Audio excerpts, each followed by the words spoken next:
Last এপিসোডে আমরা দেখেছিলাম শাইয়ানদের কাছেও খবর চলে আসে যে তার কাজিনের সাথে কি হয়েছে আর কে তার সাথে এরকমটা করেছে। এইসব জেনে তার ফ্যামিলি মেম্বাররা অনেক বেশি ভয় পেয়ে যায়। আর যখন শাইয়ান নিজে থেকেই এই প্রবলেম সলভ করার কথা বলে তখন তারা প্রথমে তাকে মানা করে, কিন্তু যখনই তারা শাইয়ানের আসল পাওয়ার দেখে তখন তারা এর জন্য এগ্রি হয়ে যায়। সবশেষে আমরা দেখেছিলাম শাইয়ান এই সিটির মধ্যেই স্মোক ইনসেক্টের সাথে জড়িত এক পার্সনের কাছে সাহায্য চাইতে চলে আসে আর তিনিও এর জন্য এগ্রি হয়ে যায়।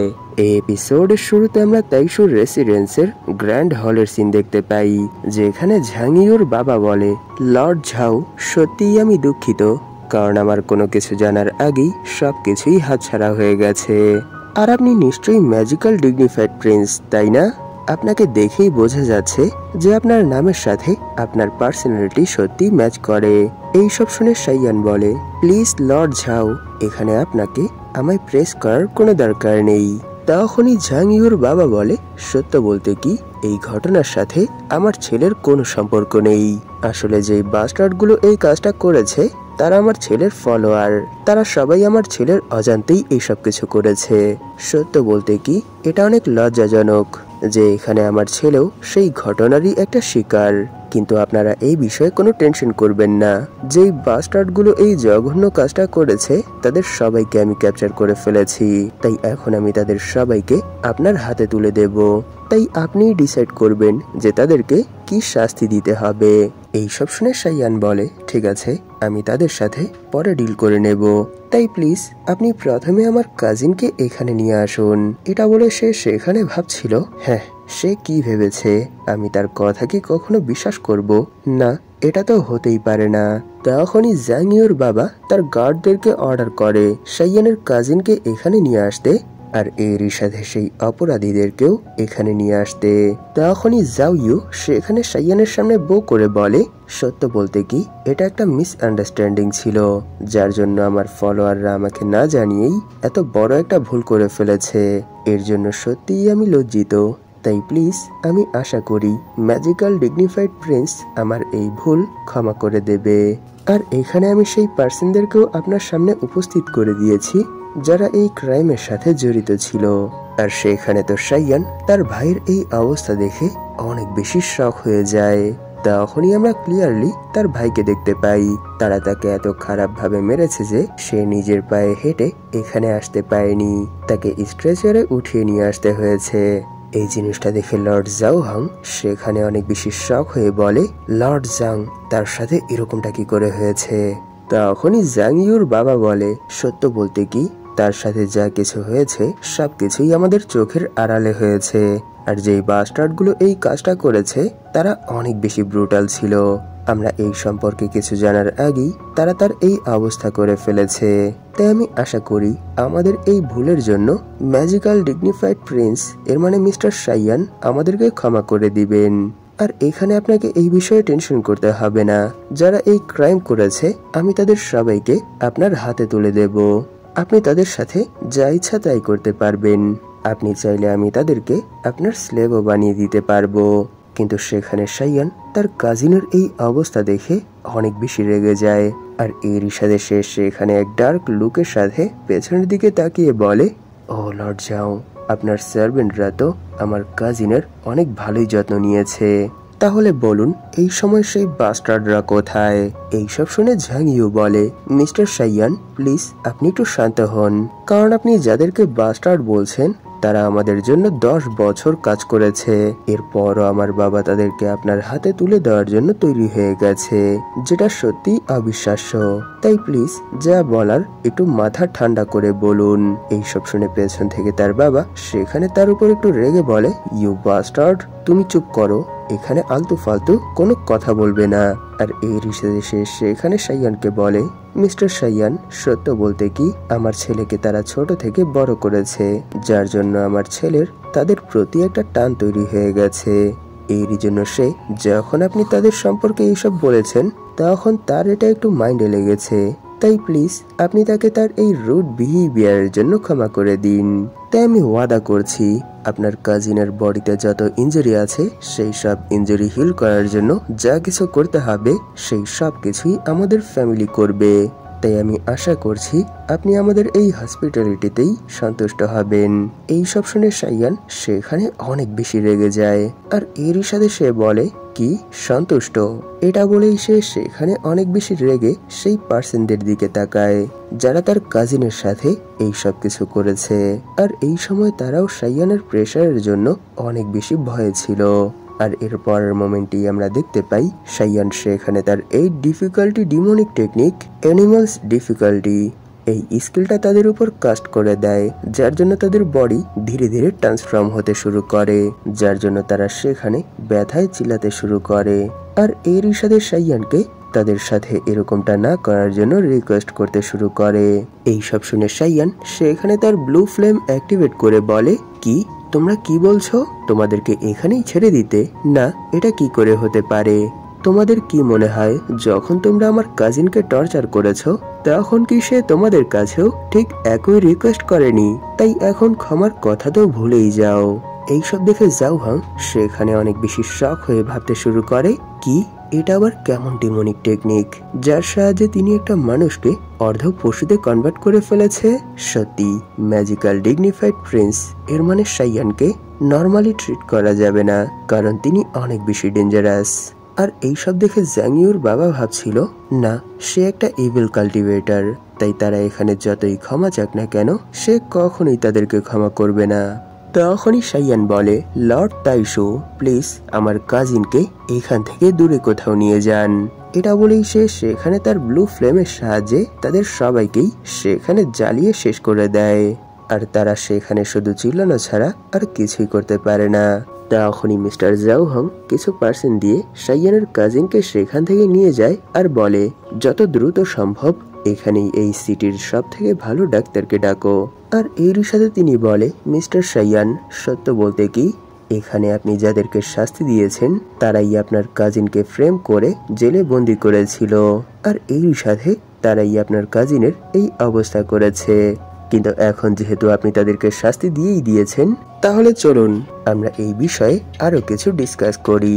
এইসব শুনে সেখানে ঝাওইউর বাবা চিল্লাতে চিল্লাতে ঝাওইউকে শাসন করতে শুরু করে আর বলে ইউ ইডিয়েট, এই সব কিছুই তোমার জন্য হয়েছে। তুমি যদি আরো একটু চালাক হতে তাহলে এরকম কিছুই হতো না। তাই এখন থেকেই আমি তোমার উপর কড়া নজর রাখবো, আর এরই সাথে ফিউচারে তোমাকে আরো ভালোভাবে শিক্ষা দেব। এইসব শুনে সেও সেখানে তার মাথা ঝুঁকিয়ে বলে হ্যাঁ বাবা। তখনই তার বাবা ভাবছিল সত্যি সে এখানে যদি আবার এই বিষয়ে কোনো কথা তোলে তাহলে নিশ্চয়ই সাইয়ান এখানে আবার রেগে যাবে, আর এরই সাথে তার বিরুদ্ধেও কোনো না কোনো অ্যাকশন নেওয়ার চেষ্টা করবে। আর অন্যদিকে সাইয়ান তাদের এইসব অ্যাক্টিং দেখে মনে মনে বলে তোমরা কি ভেবেছো তোমরা এখানে ভালো সাজার অ্যাক্টিং করবে আর আমি তোমাদের অ্যাক্টিং এ ফেসে যাব? না, এটা কখনোই হবে না। তখনই সাইয়ান বলে আপনার কি মনে হয় কেউ আমাকে এটা বলবে আর আমি এটা বিশ্বাস করে নেব যে সেই বাস্টার্ড গুলো কারোর অর্ডার ছাড়াই আমার কাজিনের এই অবস্থা করেছে? এরকম কোনো কথা যদি আপনি অর্ধেক জ্ঞানের মানুষের সামনেও বলেন তাহলেও সে এই জিনিসটা ধরে ফেলবে যে আপনারা এখানে মিথ্যে বলছেন। আমি জানি এই সব কিছুর পেছনে আপনার ছেলের হাত আছে, কারণ কখনোই কোনো সার্ভেন্ট নিজে থেকেই এত বড় কোনো অ্যাকশন নিতে পারে না যদি তাদেরকে উপর থেকে কেউ অর্ডার না দেয়। কিন্তু এখানে যেহেতু লর্ড ঝাও আমাদেরকে এখানেই থামার কথা বলছে, তাই আমিও চাই না এখানে আরো কিছু বাড়াবাড়ি হোক। কিন্তু এর জন্য এখানে আপনার ছেলেকে প্রপারলি আমার কাজিনের কাছে এবং আমার ফ্যামিলির কাছে ক্ষমা চাইতে হবে, নয়তো আমি আমার ফ্যামিলির সামনে কি করে নিজের মুখ দেখাবো। এটা বলে সে সেখানে ভাবছিল যদি সত্যি এখানে লর্ড জাওহাং এখানে আমাদের এই প্রবলেমের মীমাংসার জন্য কাজ করে থাকে তাহলে নিশ্চয়ই এখন যেই ঘটনাটা ঘটবে সেটা দেখার পর তিনি আর তাদের হয়ে কোনো কথাই বলবে না। এটা ভেবেই সে সেখানে ঝাংইউর উপর despise by god and demand ally এই স্কিলটা কাস্ট করে দেয়, তাও 60%-এ, যার জন্য সে হঠাৎ করেই সেখানে অনেক বেশি রেগে যায়। আর হঠাৎ করে তার ছেলেকে এইভাবেই রাখতে দেখে তার বাবাও সেখানে অনেক বেশি শক হয়ে যায়। তখনই ঝাংইউ সেখানে অনেক বেশি রেগে চিল্লাতে চিল্লাতে বলে ইউ বাস্টার্ড, তুই এখানে এসব কি আলতু ফালতু কথা বলছিস যে এখানে আমরা নিজেদেরকে বাঁচানোর জন্য তাদেরকে ঢাল হিসেবে ইউজ করেছি। তোর কি মনে হয় যদি আমরা এরকমটাও করে থাকি তাহলে তুই কি করতে পারবি? আমার মনে হয় না ফিউচারে যদি এই প্রবলেম সলভের জন্য তুই স্ট্রাগলও করিস এরপরও কোনো ফায়দা হবে। সেখানে হঠাৎ করে তাকে এভাবে আলতু ফালতু কথা বলতে দেখে তার বাবাও সেখানে অনেক বেশি শক হয়ে তাকে সেখানেই থামতে বলে। এইসব দেখে শাইয়ান সেখানে হাসতে হাসতে বলে, লর্ড জাউ, আমি এখানে যা জানতাম সেই সম্পর্কেই শুধু এখানে খুলে বলেছি। এর জন্যই এখানে ঝাঙ্গিয়াও দেখেছেন আমার সাথে কি রূপ আচরণ করতে শুরু করেছে। শুধু এটাই না, সে তো এখানে অলরেডি আমাকে থ্রেটেন করতে শুরু করে দিয়েছে। তাহলে বলুন এখন আমি এর মানে কি ধরবো? এইসব শুনে ঝাওহাং জাংইয়াও এর বাবাকে বলে, আমি বুঝতে পারছি না এই সব কিছুর মানে কি। শাইয়ান তো এখানে ঠিকই বলেছে, তার কাছে যেই ডিটেলস ছিল সে তো শুধু আমাদের সামনে সেটাই তুলে ধরেছে। এরকমটা করে তো সে এখানে কোনো অন্যায় করেনি, কিন্তু এই সব শুনেই এখানে আপনার ছেলে ওনাকে থ্রেটেন করতে শুরু করেছে। আমি বুঝতে পারছি না এখানে তার সমস্যাটা কোথায়। মিস্টার শাইয়ান তো এখানে সবকিছুই সলভ করার জন্য এসেছিল, কিন্তু এখানে আপনার ছেলের বিহেভিয়ার দেখে তো মনে হচ্ছে যে সে সত্যি অনেক অভদ্র। এইসব শুনে তার বাবাও সেখানে একটু ঘাবড়ে যায় আর বলে, সত্যি আমি বুঝতে পারছি না আমার ছেলে হঠাৎ করে এরকম বিহেভিয়ার কেন করছে। সে তো সচরাচর কখনোই কারোর সাথে এরকম ব্যবহার করে না। নিশ্চয়ই এখানে সে কিছু ভুল বুঝে ফেলেছে, তাই প্লিজ তাকে ক্ষমা করে দিন। এটা বলেই সে সেখানে তার ছেলেকে প্রথমে একটা ধমক দিয়ে তাকে এক্ষুনি শাইয়ানের কাছে ক্ষমা চাইতে বলে। এইসব শুনে সে সেখানে অনেক বেশি রেগে যায় আর এরই সাথে সে সেখানে শাইয়ানকে থ্রেটেন করে বলে, ইউ বাস্টার্ড, তোর কি মনে হয় তুই এইসব বলে এখান থেকে বেঁচে ফিরতে পারবি?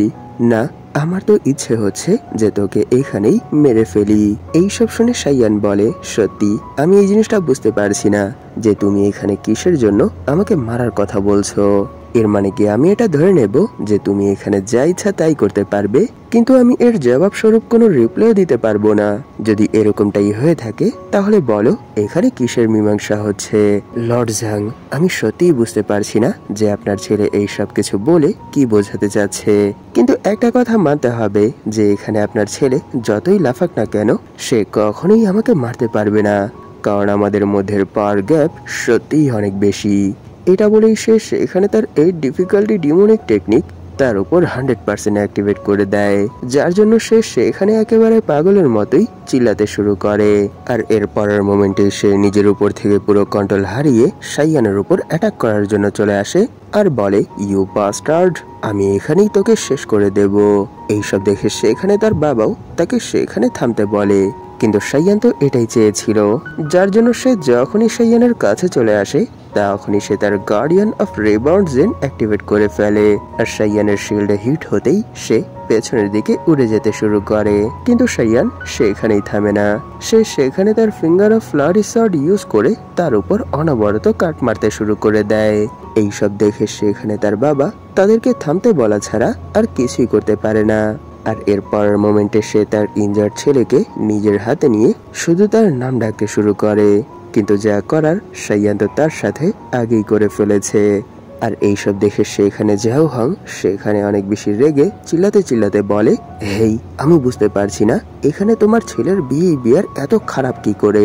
সে এখানে আমার সামনেই এরকম এক পার্সনের উপর অ্যাটাক করেছে যার সাথে তার কোনো শত্রুতামি নেই। সে শুধু তার কিছু কথাই এত বেশি রেগে গেছে যে তাকে মারার জন্য চলে এসেছে। তুমি তোমার ছেলেকে কিভাবে বড় করেছো? তাহলে বলো এর মানে আমি এখন কি বুঝবো? যে আমার সামনেই যদি তোমার ছেলে একজন নির্দোষ পার্সনের উপর এভাবে অ্যাটাক করতে পারে তাহলে সে অগোচরে আর কি কি করে বেড়ায়। এখন তো আমার মনে হচ্ছে আমি তোমাদেরকে একটু বেশি ছাড় দিয়ে দিয়েছি। কিন্তু সে সেখানে তার ছেলেকে চেক করতে শুরু করে দেয় যে সে কি এখনো বেঁচে আছে কি নেই। আর যখনই সেই জিনিসটা কনফার্ম হয়ে যায় তখন সে সেখানে অনেক বেশি রেগে বলে, শাইয়ান, তোমায় এখানে আমার ছেলেকে ইনজার্ট করার সাহস কে দিয়েছে? এটা শুনে শাইয়ান সেখানে ক্রিপি ইসমাইলের সাথে বলে, আমি বুঝতে পারছি না লর্ড জাং, আপনার এই কথার মানে কি? নিশ্চয়ই আপনি এটা দেখেছেন যে এখানে আপনার ছেলেই আমার উপর অ্যাটাক করার জন্য এসেছিল। আমি তো শুধু নিজেকে বাঁচানোর জন্যই তার উপর পাল্টা অ্যাটাক করেছি, কিন্তু সে এখানে এতটাই উইক ছিল যে আমার অ্যাটাকে তার অবস্থা এত খারাপ হয়ে গেছে। তাহলে বলুন এতে আমার কি কিছু করার আছে? কিন্তু আমি একটা জিনিস দেখে সত্যি অবাক হয়ে যাচ্ছি যে আপনি এখানে আপনার ছেলেকে দোষারোপ না করে আমাকেই দোষারোপ করছেন। এর মানে কি আপনি এটা বলতে চাচ্ছেন যে আপনার ছেলে যার উপর ইচ্ছা তার উপর অ্যাটাক করবে, কিন্তু এর বদলে তারা নিজেদেরকে বাঁচানোর চেষ্টাও করবে না? এটা তো অনেক অদ্ভুত একটা রুলস। এইসব শুনে লর্ড ঝাং সেখানে অনেক বেশি রেগে বলে, শাইয়ান, সত্যি তুমি এই খেলাটা অনেক ভালোভাবে খেলেছো, আর আমি কখনোই ভাবিনি যে তুমি এরকম কোনো পার্সন হবে। এখন আমার মনে হচ্ছে যে আমি তোমায় অনেক কম ভেবেছিলাম। এইসব বলেই সে তার ছেলেকে নিয়ে যেতে শুরু করে আর বলে, শাইয়ান, তুমি এখানে আজ আমার ছেলের যেই অবস্থাটা করেছো তার জন্য আমি তোমাকে কখনোই ক্ষমা করব না। আর এখন থেকেই আমার নজর তোমার শাই ফ্যামিলির উপর সব সময় থাকবে। তারা যদি কখনো ভুল করেও কোনো ক্রাইম করে তাহলে আমি এর শাস্তি দেওয়ার জন্য নিজের যত পাওয়ার আছে সেই সব পাওয়ার ইউজ করে দেব, আর এই ফ্যামিলিকে গোড়া থেকেই শেষ করে দেব। এইসব শুনে ঝাও হাং সেখানে অনেক বেশি রেগে চিল্লাতে চিল্লাতে বলে, লর্ড ঝাং, আপনি এসব কি আলতু ফালতু কথা বলছেন? আপনি প্রথমেই অনেক বেশি বাড়াবাড়ি করে ফেলেছেন। এখন তো দেখছি যে এই আইন সাধারণ মানুষদের সাহায্যের জন্য তৈরি করা হয়েছে, সেই আইন ইউজ করে আপনি অন্য মানুষদেরকে থ্রেটেন করছেন। আপনার কি মনে হয় না আপনি এখানে একটু বেশি করে ফেলছেন? এইসব শুনে সেখানে অনেক বেশি রেগে বলে, লর্ড ঝাও হাং, আপনাকে এখানে আমার যতটা সম্মান দেওয়ার দরকার ছিল আমি আপনাকে ততটাই দিয়েছি, কিন্তু এর মানে এই না যে আপনি আমার পার্সোনাল লাইফের মধ্যেও দখলআন্দাজি করতে পারবেন। তাই আমার মতে আপনার জন্য আমার ডিসিশনের মধ্যে নাক না গলানোটাই ভালো হবে, নয়তো আমাদের এত সময় যেই বন্ধুত্বটা ছিল সেটা দুশ্মনীতে বদলে যাবে।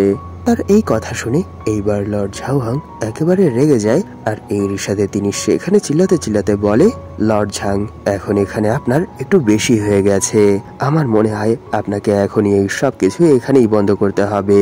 এইসব শুনে সেখানে অনেক বেশি রেগে বলে, সত্য বলতে কি এখানে তুমি উপস্থিত বলেই আমি এখনো এই বাস্টার্ডকে মারিনি, নয়তো আমি তাকে তখনই মেরে ফেলতাম যখন সে আমার ছেলের উপর অ্যাটাক করেছিল।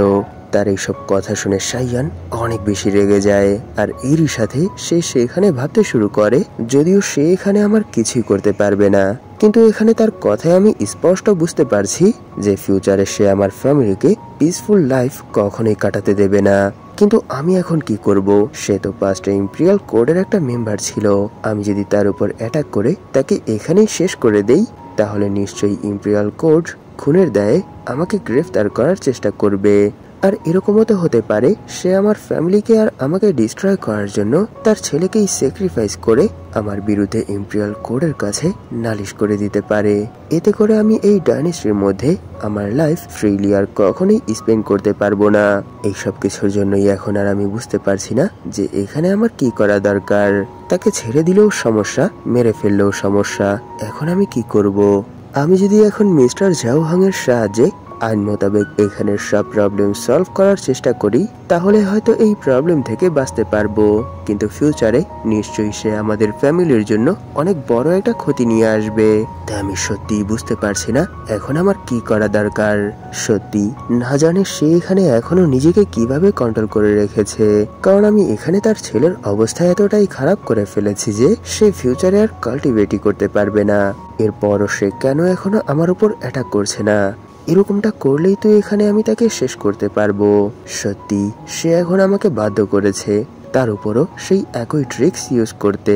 এইসব ভেবেই সে সেখানে তার despise by god and demon alike নামক সেই স্কিলটা তার উপর কাস্ট করে দেয় আর বলে, এখানে তুমি যেভাবে লর্ড ঝাওয়ের সাথে কথা বলছো তাতে তো আমার মনে হচ্ছে না যে তুমি ওনাকে রেসপেক্ট করো, আর উপর থেকে তুমি এখানে আইনের নামে আমার ফ্যামিলিকে থ্রেটেন করেছো। তাহলে বলো এর মানে আমি কি ধরবো? এইসব শুনে সে সেখানে অনেক বেশি রেগে তার পাওয়ার অ্যাক্টিভেট করে ফেলে আর বলে, ইউ বাস্টার্ড, তুমি অনেক দূর এগিয়ে গেছো। তাকে এইভাবে শাইয়ানের উপর অ্যাটাক করার জন্য তৈরি হতে দেখে লর্ড জাও হাং অনেক বেশি রেগে চিল্লাতে চিল্লাতে বলে, হেই, একে তো তুমি এখানে আমার কোনো কথাই শুনছো না, আর উপর থেকে এখানে তুমি তার উপর অ্যাটাক করার জন্য তৈরি হয়ে গেছো। এইসব শুনে সে সেখানে অনেক বেশি রেগে এক ধমক দিয়ে তাকে সেখানেই চুপ করতে বলে, কিন্তু এটা শুনে লর্ড ঝাও হাং এইবার অনেক বেশি রেগে যায় আর এরই সাথে তিনি বলে, ইউ বাস্টার্ড, তুমি এখানে কি বললে? যদি তোমার সাহস থাকে তাহলে এটা তুমি আরেকবার রিপিট করে দেখাও। কিন্তু সে সেখানে সাইয়ানের এই ডিফিকাল্টি ডিমোনিক টেকনিকের ইফেক্টের জন্য তাকে ইগনোর করে সাইয়ানের উপর অ্যাটাক করে দেয় আর বলে, ইউ বাস্টার্ড, এখন এখানেই মরে যা। এই জিনিসটা দেখে লর্ড ঝাওহাং সেখানে আর কোনো সময় নষ্ট না করে সাইয়ানের সামনে চলে আসে আর বলে, হেই, তুমি এটা কি করছো? না, তুমি এটা করতে পারো না। কিন্তু সে তো এখানে এখন আর কারোর কোনো কথাই শুনবে না, কারণ সে এখন সাইয়ানের স্কিলের আন্ডারে আছে, যার জন্য সে লর্ড ঝাওহাং এর উপরই অ্যাটাক করে দেয় আর বলে, ফাক অফ। আর সেই অ্যাটাকে ওনার মুখ থেকেও রক্ত বের হয়ে যায়। আর এর পরের মোমেন্টই আমরা দেখতে পারি তিনি উড়ে সেখান থেকে অনেক দূরে যেয়ে পড়ে। তখনই সে সেখানে চিল্লাতে চিল্লাতে বলে, ইউ বাস্টার্ড, আজ এখানে তোকে আমার হাত থেকে কেউ বাঁচাতে পারবে না, তাই আজ এখানেই তোকে মরতে হবে। এইসব বলেই সে সেখানে সাইয়ানের উপর রেলম রিস্টোরিং মেটাল পাম্প নামের এক অ্যাটাক করে দেয়। এটা দেখে সাইয়ান সেখানে তার divine impact of zen activate করে ফেলে, যার জন্য সাইয়ান এখানে তার অ্যাটাক খুব সহজেই ব্লক করে ফেলে। আর এর সাথে তার উপরে সেই অ্যাটাকের ইম্প্যাক্ট চলে আসে। এই জিনিসটা দেখে সে সেখানে অনেক বেশি রেগে বলে, ইউ বাস্টার্ড, সত্যি এটা অনেক ভালো একটা ডিফেন্স টেকনিক, কিন্তু কোনো সমস্যা নেই, আমি এই ডিফেন্স টেকনিকের সাথে তোকেও টুকরো টুকরো করে ফেলবো। তখনই সেখানে লর্ড ঝাওহাং কাশতে কাশতে বলে, নিশ্চয়ই এই বাস্টার্ড এখানে পাগল হয়ে গেছে, তাই সাইয়ান চলো আমরা এখান থেকে চলে যাই, কারণ আমরা তার সাথে লড়াই করে কখনোই জিততে পারবো না, কারণ এই সময় সে প্রি সিলেকশিয়ালের 9th লেভেলের লাস্ট স্টেজের মধ্যে আছে, আর সে এই লেভেলে অনেক বছর ধরেই আটকে আছে, তাই আমার মনে হয় না আমাদের মধ্যে কেউ তাকে এখানে হারাতে পারবে। আর তুমি এই বিষয়ে কোনো টেনশন করো না, তোমার সাথে এখানে সে কিরূপ আচরণ করেছে সেই সম্পর্কেও আমি নালিশ করব। আর এখানে তার সব থেকে বড় ভুল যে সে এখানে আমাকে মারার জন্য আমার উপর অ্যাটাক করেছিল, যার জন্য তার উপর দেশদ্রোহীর দাগ লেগে গেছে, আর এই শাস্তি তো তাকে পেতেই হবে। এই সব শুনে সাইয়ান সেখানে এক ইসমাইলের সাথে বলে, লর্ড ঝাওহান, যেহেতু এই সময় আপনি অনেক বেশি ইনজার্ড অবস্থায় আছেন, তাই আমার মনে হয় না এই সময় আপনি তার বিরুদ্ধে মোকাবেলা করতে পারবেন, তাই আপনি তাকে এখন আমার উপর ছাড়তে পারেন, কারণ একজন ভালো নাগরিক হিসেবে এই সাম্রাজ্যের শত্রুদেরকে শাস্তি দেওয়াটা তো আমার কর্তব্য। এইসব বলতে বলতেই সে সেখানে তার অরা রিলিজ করছিল। আর এখানে সাইয়ানের এই টেরিফাইং অরা আর তার এই ক্রিপি ইসমাইলের সাথেই এপিসোড এখানেই শেষ হয়ে যায়। নিশ্চয়ই নেক্সট এপিসোডে তাদের মধ্যে অনেক ডেঞ্জারাস একটা ফাইট হবে। ভিডিওটা শেষ করার আগে আপনাদের কাছে আমার একটা রিকোয়েস্ট আছে, আপনাদের মধ্যে যারা এখন পর্যন্ত এই চ্যানেলটাকে সাবস্ক্রাইব করেননি তারা প্লিজ সাবস্ক্রাইব করে দিন, আর এরই সাথে এই ভিডিওটাতে একটা লাইক করে দিন, যাতে করে ইউটিউব এই ভিডিওটাকে নতুন নতুন মানুষের কাছে পৌঁছে দিতে পারে। ধন্যবাদ আপনাদের এই পর্যন্ত দেখার জন্য, তাহলে দেখা হবে এর পরের এপিসোডে।